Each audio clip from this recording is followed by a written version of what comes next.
नमस्कार दोस्तों, स्वागत है आपका हमारे चैनल पर। इससे पहले वाली वीडियो में हमने कठ उपनिषद के प्रथम अध्याय की प्रथम वल्ली समाप्त की थी, तो इस अध्याय में हम प्रारंभ करेंगे कठ उपनिषद के प्रथम अध्याय की द्वितीय वल्ली से। इससे पहले वाली वीडियो अगर आपने नहीं देखी है तो डिस्क्रिप्शन में लिंक है, वहां जाके देख लें। यमराज ने नचिकेता से कहा, कल्याण का मार्ग और सांसारिक भोग्य पदार्थ का मार्ग दोनों पृथक पृथक हैं। भिन्न भिन्न परिणाम देने वाले दोनों श्रेय और प्रेय मार्ग मनुष्य को अपनी अपनी ओर आकर्षित करते हैं। उन दोनों में से कल्याण के मार्ग को स्वीकार करने वाले साधकों को श्रेष्ठ फल प्राप्त होते हैं, और जो सांसारिक भोगों से युक्त प्रेय मार्ग के पथिक हैं, वे मानव जीवन के महान उद्देश्य से भटककर पतन पराभार को प्राप्त करते हैं। श्रेय और प्रेय दोनों ही मार्ग मनुष्य के समक्ष उपस्थित होते हैं। बुद्धिमान मनुष्य उन दोनों को भली प्रकार विचार कर उन्हें पृथक पृथक रूप से जान लेते हैं। विवेकशील साधक निश्चित रूप से प्रिय लगने वाले भोग साधनों की अपेक्षा कल्याण पथ को श्रेष्ठकर मानकर उसे ही वर्ण करते हैं। मंदमती अविवेकी जन योग अर्थात अप्राप्त वस्तु की प्राप्ति अर्थात प्राप्त वस्तु के संरक्षण की अभिलाषा से बाह्य कर्षणों के वशीभूत होकर प्रेय पथ को ही स्वीकार करते हैं। हे नचिकेता, सांसारिक भोग विलास के नश्वर साधनों को तुमने विचार पूर्वक त्याग कर दिया है। भौतिक जगत के जिन मायावी प्रलोभनों में अज्ञानी पुरुष जकड़े रहते हैं, तुम उन बंधनों में नहीं पड़े। जो विद्या और अविद्या के रूप में जाने गए हैं, वे दोनों परस्पर बिल्कुल विपरीत और भिन्न भिन्न फल देते हैं। हे नचिकेता, तुमको हम श्रेय अर्थात आध्यात्मिक मार्ग का साधक मानते हैं, क्योंकि तुम्हें चकाचौंध पैदा करने वाले भोग विलास के साधनों ने प्रलोभित नहीं किया। अविद्या अज्ञान अंधकार के मध्य में स्थित होते हुए भी स्वयं को विद्वानों और विशेषज्ञों की श्रेणी का मानने वाले मूढ़जन अनेक प्रकार के कुटिल मार्गों का सहारा लेते हुए ठोकरें खाते फिरते हैं, जैसे अंधों के द्वारा ले जाए जाने वाले अंधे। धन के व्यामोह से जकड़े हुए विवेकहीन प्रमादी मनुष्य के अंतरंग में पारलौकिक विचारधारा का अभ्युदय नहीं होता, क्योंकि वह जीवन के अस्तित्व को प्रत्यक्ष बात पर ही आधारित मानता है। आध्यात्मिक जीवन के अस्तित्व को नकारने वाले शरीर अभिमानी मनुष्य बार बार जन्म मरण के बंधन में घूमता हुआ हमारे अर्थात यमराज के वशीभूत होकर रहता है। जनसाधारण को आत्म तत्व ज्ञान के संबंध में जानने का सुअवसर तब तक नहीं मिलता। अगर संयोग से ऐसा अवसर मिला भी तो अंधकार ज्ञान प्रकाश के अभाव में अपने जीवन को तदानुरूप ढालने में सक्षम नहीं होते। उस तत्व ज्ञान का भली प्रकार प्रतिपादन करने वाले भी अति दुर्लभ ही हैं। उस ज्ञान को ग्रहण करने वाला कोई भी कुशल जिज्ञासु ही सुपात्र होता है।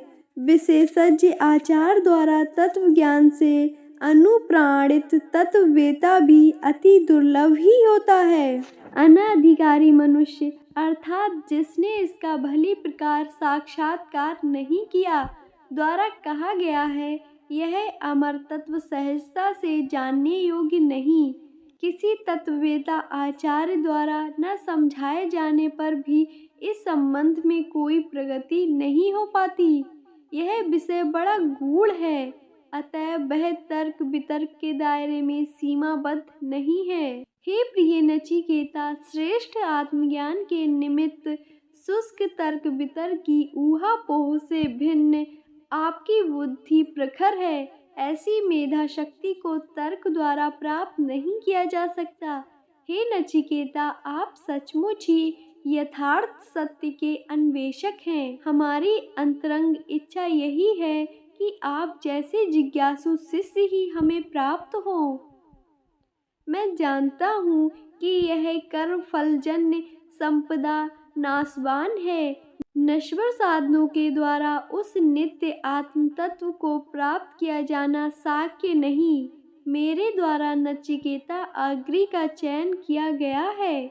उन्हीं अनित्य पदार्थों अथवा साधनों द्वारा मैंने अभिलषित नित्य आत्म तत्व को प्राप्त किया है।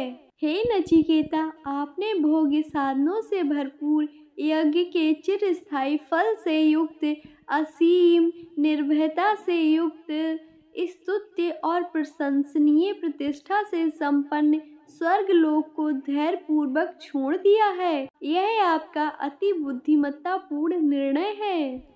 विशिष्ट तप साधना द्वारा देखे जाने योग्य सांसारिक विषय वासनाओं से परे अत्यंत गुप्त स्थानों में स्थित बुद्धि रूपी गुफा में निहित गहन स्थल में विद्यमान अर्थात अंतःकरण में विराजमान सनातन उस दिव्य गुण संपन्न परमात्मा को आध्यात्म योग के द्वारा जानकर बुद्धिमान मनुष्य हर्ष और शोक से मुक्त हो जाता है।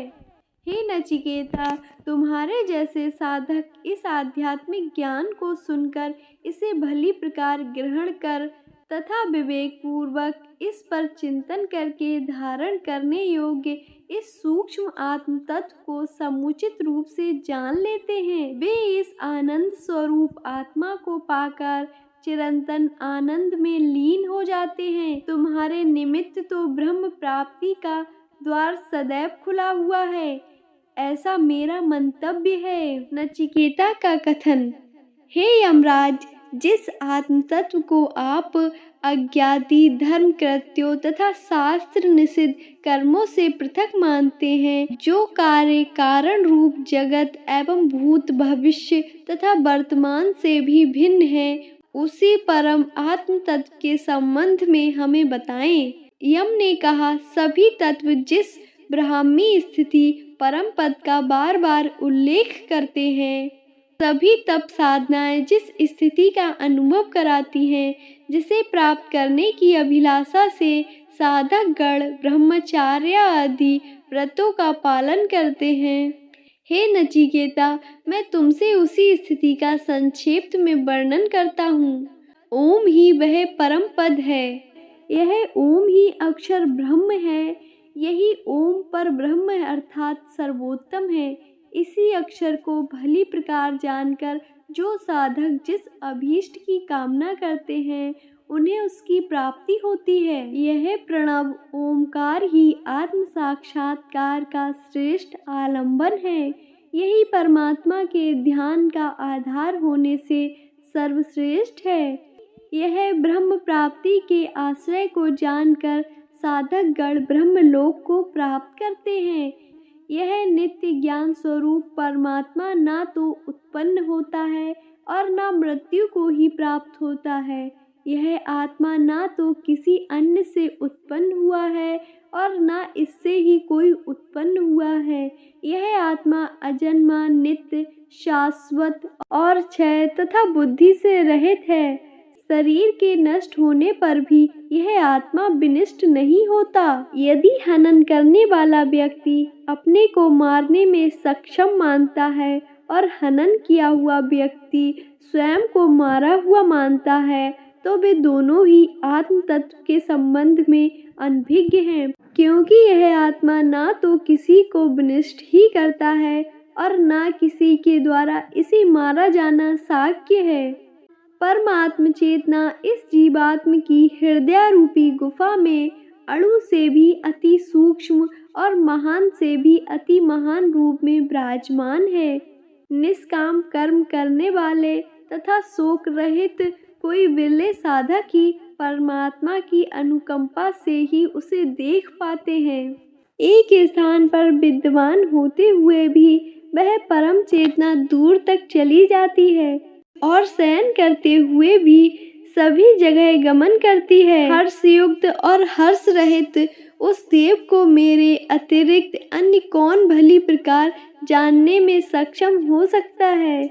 जो शरीरों में शरीर रहे तथा स्थिर न रहने वालों अर्थात अनित्यों के मध्य नित्य स्वरूप में स्थित है। उस महान सर्वव्यापक आत्म तत्व को जानकर बुद्धिमान मनुष्य शोकातुर नहीं होते। परमात्म तत्व को मात्र धर्म उपदेश सुनकर स्तुति वंदना के रूप में उनकी चर्चा करके तथा शास्त्रों का अध्ययन करके नहीं जाना जा सकता। जिस पर उसकी कृपा होती है वही उसे जान पाता है। वह परम तत्व अधिकारी साधक के समक्ष अपने वास्तविक स्वरूप को स्वयं ही अभिव्यक्त कर देता है।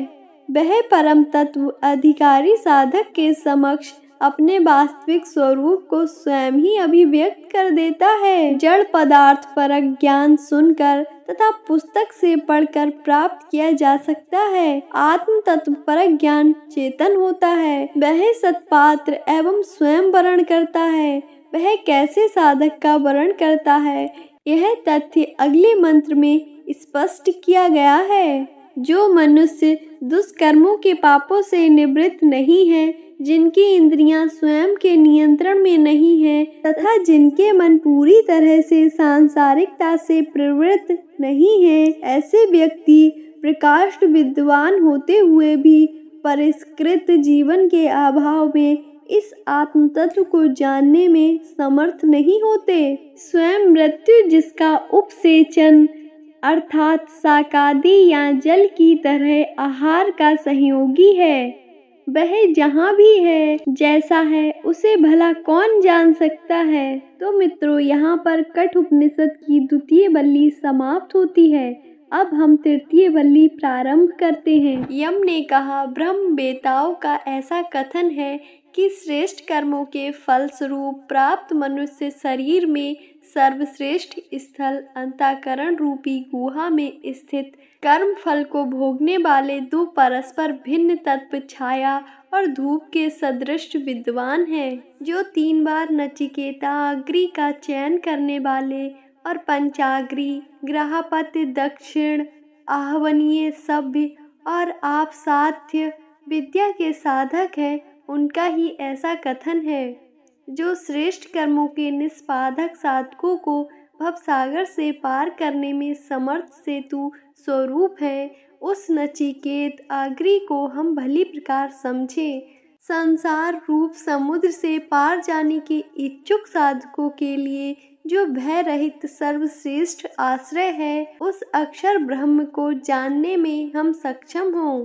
हे नचिकेता, आप आत्म तत्व को रथी, शरीर को रथ, बुद्धि को रथ का संचालक सारथी तथा मन को लगाम जाने। मनीषियों ने इंद्रियों को अश्व की संज्ञा दी है तथा विषयों को गोचर रूपी अश्वों के विचरण करने का मार्ग बताया है। इस प्रकार शरीर, इंद्रियां एवं मन से युक्त आत्मा को भोक्ता बताया गया है, अर्थात सुख दुख आदि का अनुभव करने वाला बताया गया है। जो सदा विवेकहीन बुद्धि वाला तथा अनियंत्रित इंद्रियों वाला होता है, उसकी इंद्रियां उसी प्रकार उच्छृंखल हो जाती हैं जिस प्रकार अविवेकी सारथी के दुष्ट अश्व, परंतु जो विवेकशील बुद्धि तथा नियंत्रित मन वाले हैं, उनकी इंद्रियां उसी प्रकार नियंत्रित रहती हैं जिस प्रकार श्रेष्ठ सारथी के बस में अच्छे घोड़े। जो अविवेक युक्त बुद्धि वाला,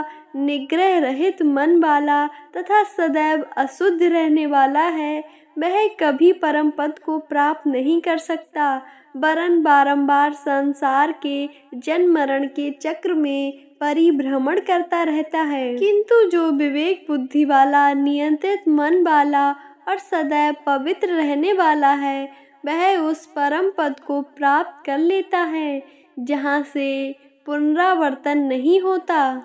जो मनुष्य विवेक युक्त बुद्धि रूप सारथी वाला और मन को संयत रखने वाला है, वह संसार सागर से पार होकर विष्णु भगवान को परम पद को प्राप्त कर लेता है। इंद्रियों की अपेक्षा उनके विषय अधिक श्रेष्ठ है, विषय से मन श्रेष्ठ है, मन से बुद्धि और बुद्धि से भी उत्कृष्ट यह महान आत्मा है। ईश्वर की अव्यक्त शक्ति श्रेष्ठ है। अव्यक्त शक्ति से वह पुरुष, परम पुरुष परमेश्वर श्रेष्ठ है।